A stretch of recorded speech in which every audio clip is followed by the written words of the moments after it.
There's Gervonta Benson, who will be the inside part of the running game for Georgia Tech.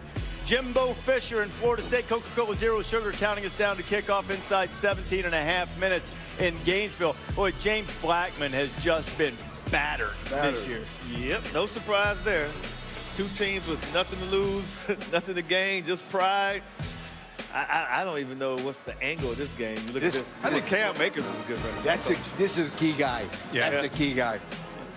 There's Felipe Franks. Told you earlier in the show, Malik Zaire banged up, not going to be available to be the backup, so it's on Felipe Franks. This is just one of those years you just want to just get it over with for both teams. They might play that way, especially too. Florida. Yeah. Florida State's got another one next week against Monroe. If they win this, they could have a chance to at least get bowl eligible and keep that streak going.